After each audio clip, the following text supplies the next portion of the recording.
Thank you. I rise in strong support of H.R. 7900, the FY23 National Defense Authorization Act. H.R. 7900 represents a truly bipartisan bill. I want to thank Chairman Smith for his tremendous leadership and cooperation in helping to fashion it. Over the last year, we've seen the best of our soldiers, sailors, Marines, airmen, and guardians. They performed in the toughest environments and done so with the greatest level of skill and professionalism. Without a doubt, these men and women are the greatest force for good the world has ever seen. Providing the authorities and resources our warfighters need to defend our nation is the greatest responsibility we have in Congress. We fulfill that responsibility with this NDAA. We put our service members first, providing a 4.6% pay increase and expanding benefits for military spouses and families.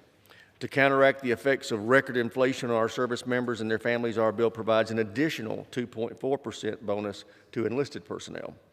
It includes an additional $500 million for housing allowances to offset the skyrocketing rents, an additional $750 million to reduce the price of food and other necessities at our military commissaries.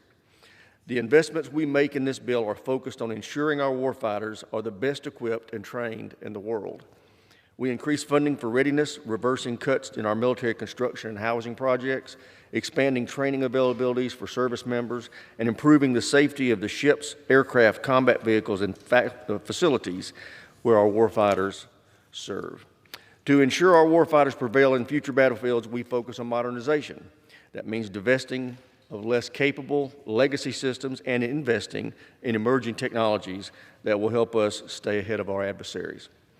This bill saves the taxpayer over $6 billion by divesting hundreds of older, less capable ships, aircraft, and other legacy systems. We use those savings and more to invest in emerging technologies such as AI, quantum computing, hypersonic weapons, and autonomous systems.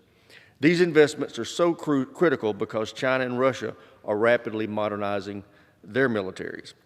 China is outpacing us with advancements in emerging technologies and weapon systems. And we know China isn't building these capabilities purely for defense. In recent years, we've seen China use its military to push out its borders, threaten our allies, and gain footholds on new continents. H.R. 7900 is laser-focused on preparing our military to prevail in a conflict with China.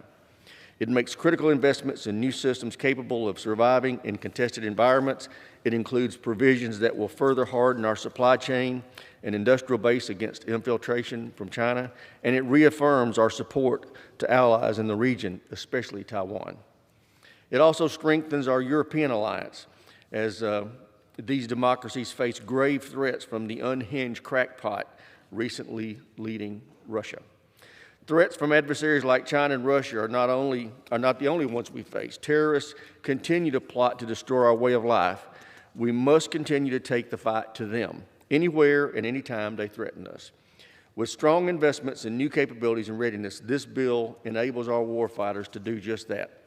This bill passed out of our committee 57-1, with all Republicans voting for it.